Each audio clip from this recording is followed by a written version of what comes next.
and rôti. So it's roast turkey today on the French Chef.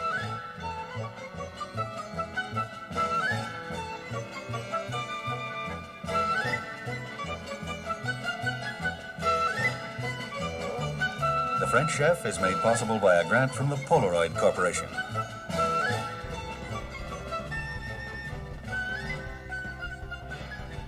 Welcome to the French Chef. I'm Julia Child. I'm gonna have a party for 16 people. And so I want a great big turkey. And evidently you have to count on how much turkey you want, you have to have 1/2 pound per serving. And per serving means per helping. So if you want seconds, you have to have 1 pound of whole turkey per person that you're going to serve. So if I have 16 people, I have to have at least a 16-pound turkey, but I want to have some leftovers because I love cold turkey. So I've got to have a minimum of 16, so I've got 23. That's how to figure things. And this is a great big bird with a nice breast. And when I bought it, I looked very carefully on the label, and it said young turkey.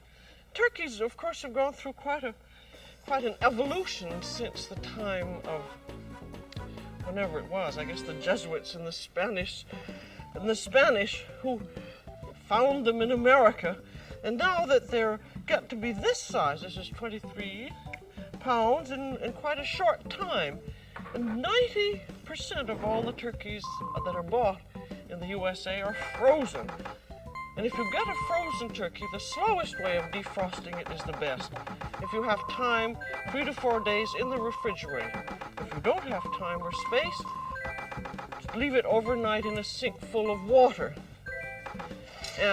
But always in its original package. But remember, slowest is best if you can.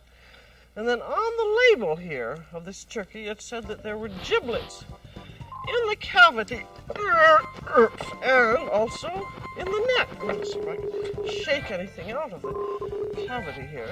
Oh yes, I see something there that looks like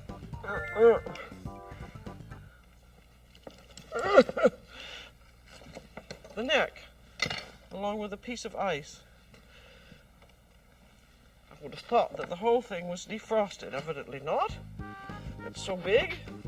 And now up in the very top is a little treasure of other giblets, which should include the liver, the heart, and the gizzard. And it does. There's the liver, there's the gizzard, and there's the heart.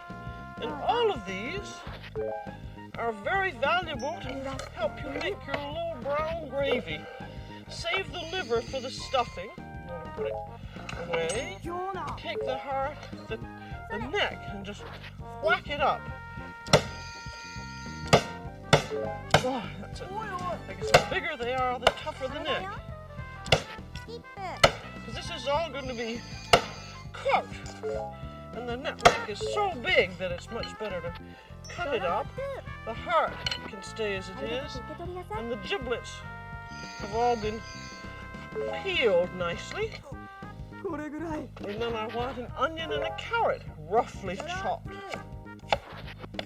So when I got this cleaver, it hadn't even been sharpened, and my husband had to sharpen it for me. I don't know what they expect people to do with a cleaver. Now, that is all ready to cook. And when you're going to make your little brown gravy, it's made from the roasting juices of the turkey and also from the turkey stock.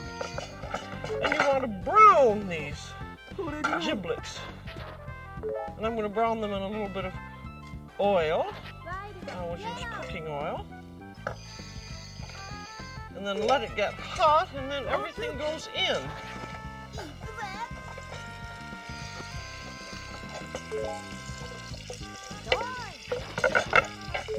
And stir it around, and you want to brown them because browning gives color to the sauce and also flavor.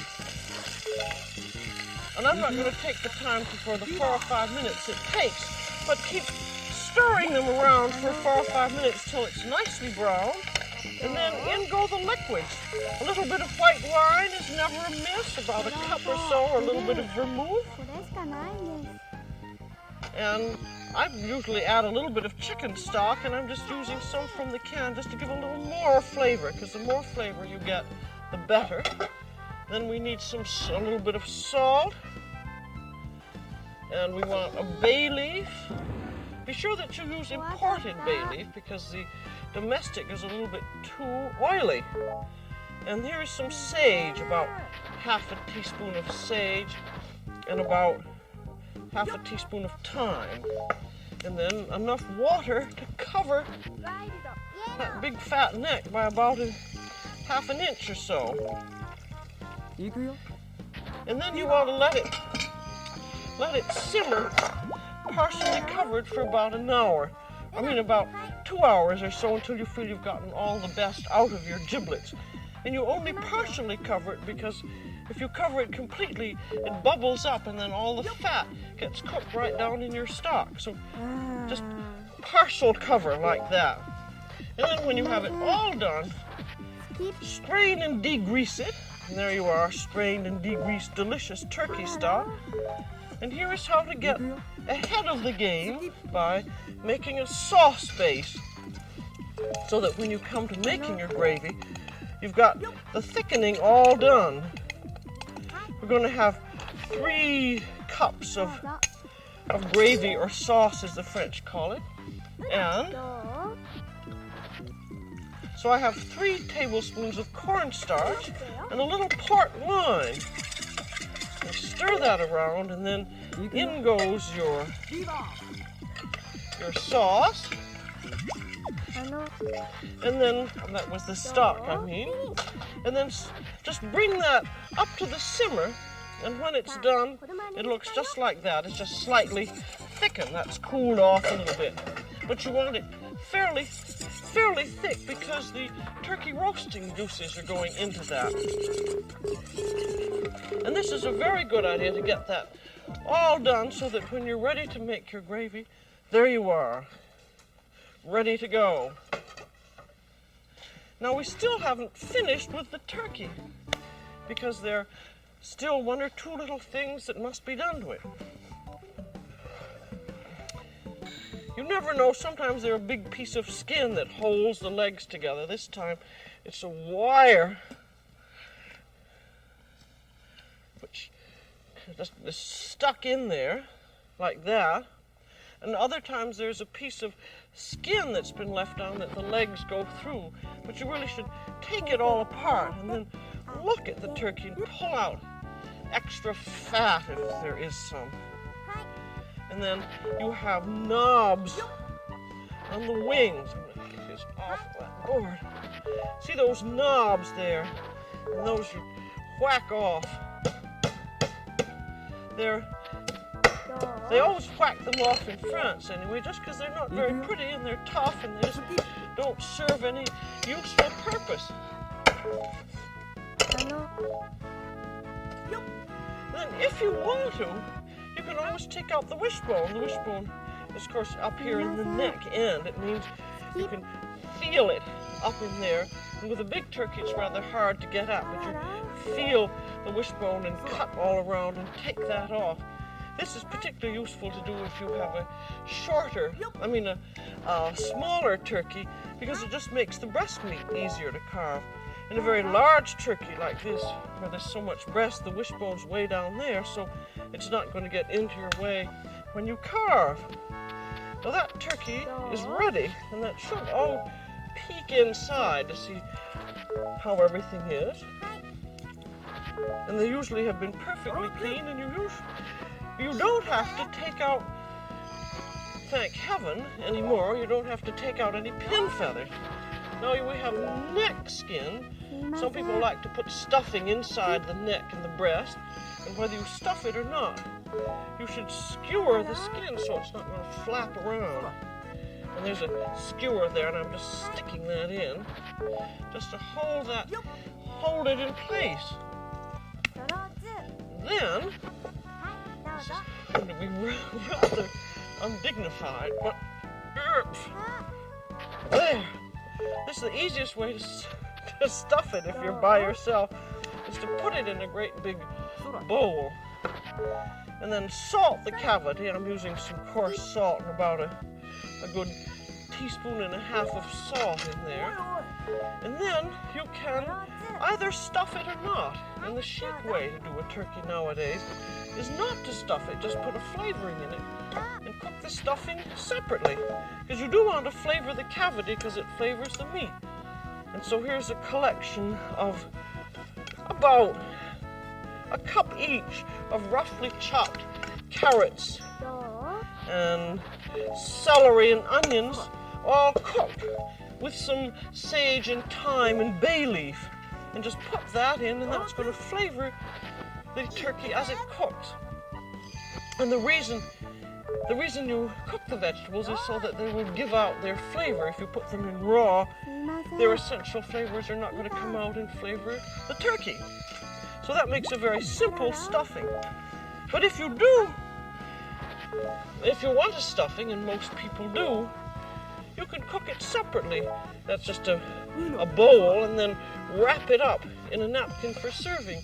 And cook it in a pan of water with a cover on, and then baste it every once in a while with the turkey juices. And that works out very nicely. And now we have to truss the turkey. And that is, you can't have things flopping about like that because it doesn't look well. I'm going to use my usual French system of a long needle. This is just like a great big skewer with a hole in the end of it. And then I'm going to take the needle and push it through the middle of the thigh outside. And the reason for that, it goes right through the bird and goes out the other side. The reason for that is, you see the neck here, this neck skin, it's rather thin. And if these legs are not held in place, they can fall apart. I've got to pull that from this side now. They can fall off and break the skin. Great thing is, get this needle through here. Put my foot on it. There she comes. Now it just goes, just to hold the wings in place, you just go right through up the wing end here.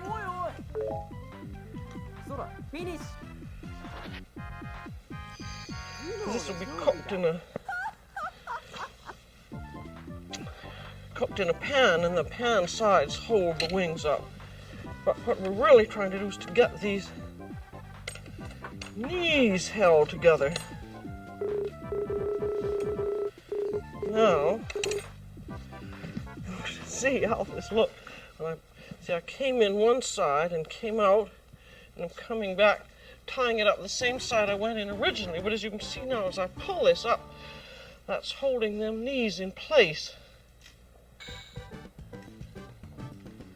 I've got to give it a double. I haven't given it a double twist enough. And after this, we just have to do a quick tie to the rear end to hold those vegetables in, because there isn't a stuffing. I don't have to do anything very fancy to it. I'm just going to go right through the tail piece here and just tie that onto the drumsticks.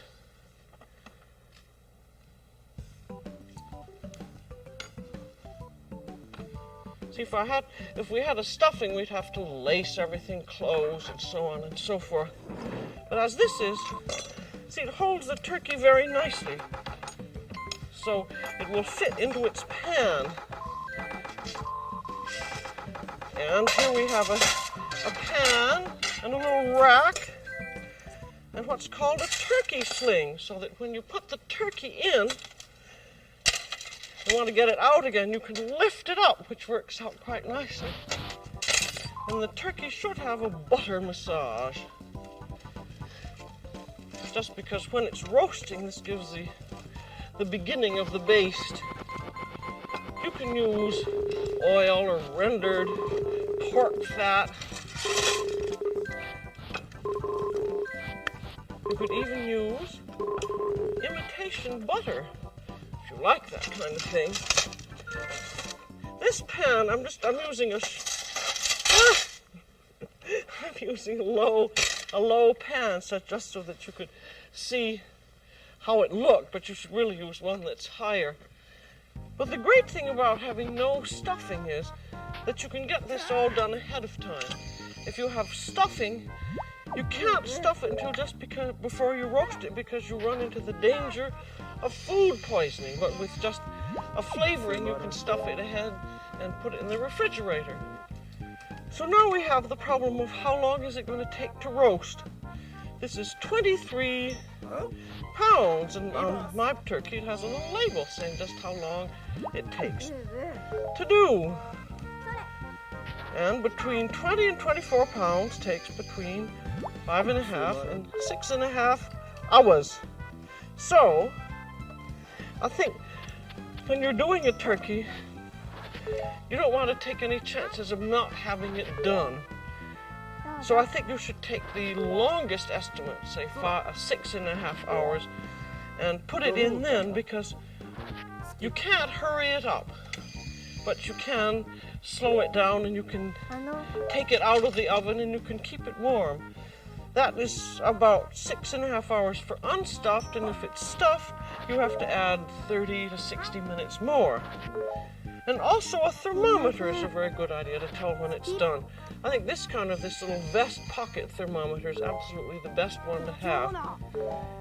Because you put it in any place that you like, just to take a reading. Like, say I wanted to find out if the thickest part of the thigh were done while it was roasting. I just stick it in there, and in just half a minute, the thermometer says whether the turkey is done or not. So, otherwise you can use the old kind of a thermometer, and stick it in the thigh. Now, I'm going to get my ready turkey out of the oven here. Look at that, it's beautiful and brown. And then this turkey is going to go in. And this is a preheated 325 degree oven. And I've already given it a butter baste. And I'm going to put on a bit of cheesecloth and baste that with a little bit of butter, and that will act as an automatic baster. Just put that. This is damp cheesecloth. When it's basted, in it goes, and then you should baste it for about dangers of a narrow pan like this. Baste it every half hour. Just lift up the cheesecloth and baste the breast of it, and then just about an hour before you think the turkey's supposed to be done, put in a chopped carrot and onion, because that's going to give a nice extra flavor to the roasting juices. And if by any chance you're using a little shallow pan like this, you're going to have to take juices out every now and then, because they could come up and go over the pan, and your oven would catch on fire, and that wouldn't be very much fun. Now, we're going to take a look at this turkey and see how to tell whether it's done or not. Now I'm going to put it onto this board so that you can see. I've had a turkey sling in here, but I just can't. It's all sunk down, so I'll just take it out like that. Now, it's done. If you have one of these little thermometers and you stick it into the thickest part in there, it should register 185. And up here in the breast should register 180. Also, at this point, you could cut your trussing strings and see if your legs wiggle up and down, and if the wings wiggle up and down, and if when you press the meat it seems soft. If you take a fork, if it goes in properly, and you see there's some nice little juices still running out. If you pricked it down in here and the juices were still red, it's not quite done. But I think you must watch it very carefully because you can't really tell by estimates. Estimates are just a general guide to give you an idea. And we take off the trussing strings. There's that sling that I couldn't get at.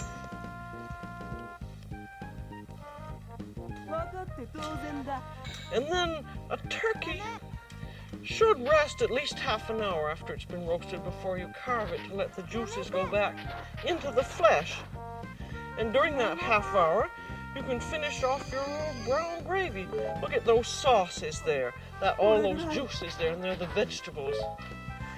And you just take the fat off of that, and then mix it with your sauce base, and you've got your gravy all made. And season it up and taste it. And there you are. And now, just as important as roasting it and as making your sauce is how to carve it. So I thought that I would do a little bit, few pointers on carving here before we go into the dining room. Terribly important is to get a good knife. That's a good English knife we used for carving leg of lamb. There's a curved serrated one. There's another one. These are all excellent, and you may find that if you're carving in the dining room, you'd like to have several knives because you have to do several operations. We have the wing, and to get that off, it's usually good to get it off in two sections, bend it at right angles, and that's the upper arm and the tip. Then you have the lower part of the wing here. And the way to get that off is again to usually bend it at right angles, or if it isn't going to come off too easily, you can just leave it there until you get through the breast meat.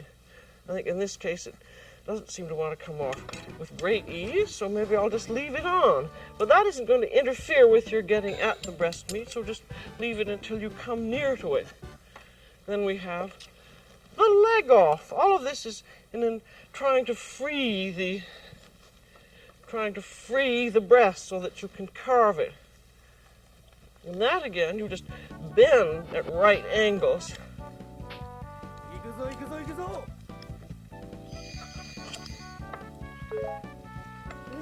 Then you get it partially bent, cut right through. But always if you have trouble, you can keep bending things to bend open the joints.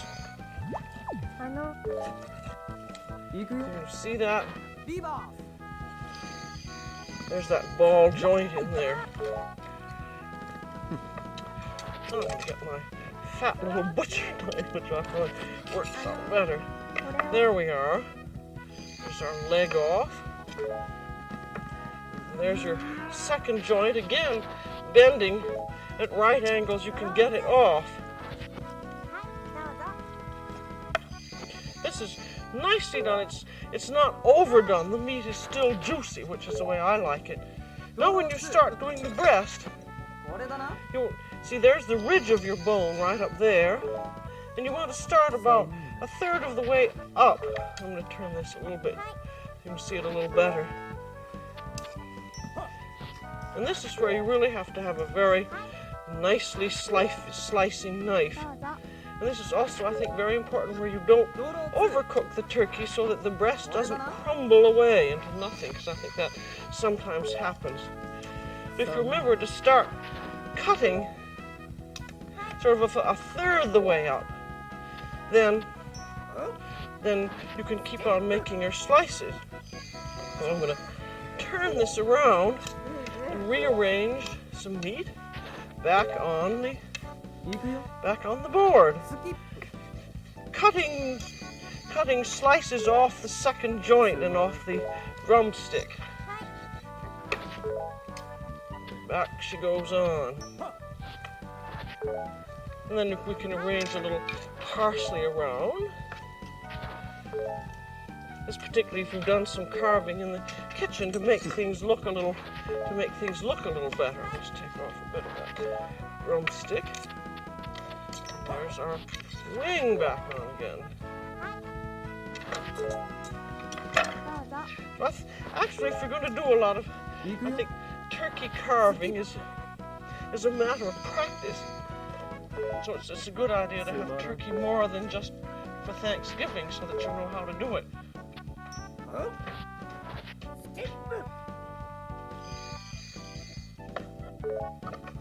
There. Now we'll serve some. Okay.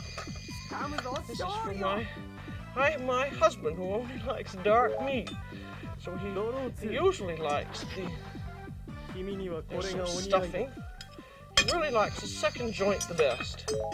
There's some of the stuffing cooked separately, and some peas or Brussels sprouts, and some broiled tomatoes, and some creamed onions. Then we have a little bit of gravy to go over all of that. And for wine, I think a red Bordeaux is about as nice as anything. Some people like Burgundy, but I think the red Bordeaux is extremely nice.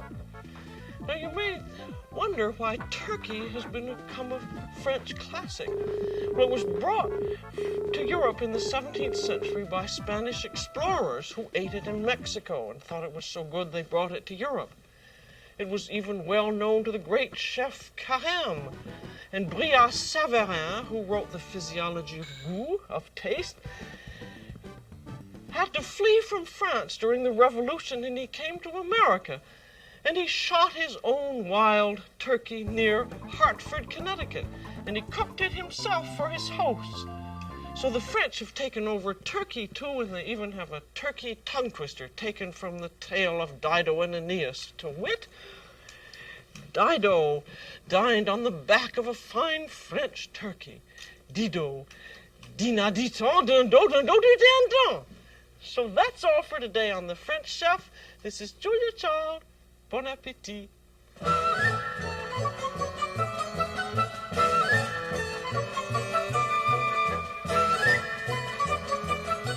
The French Chef has been made possible by a grant from the Polaroid Corporation.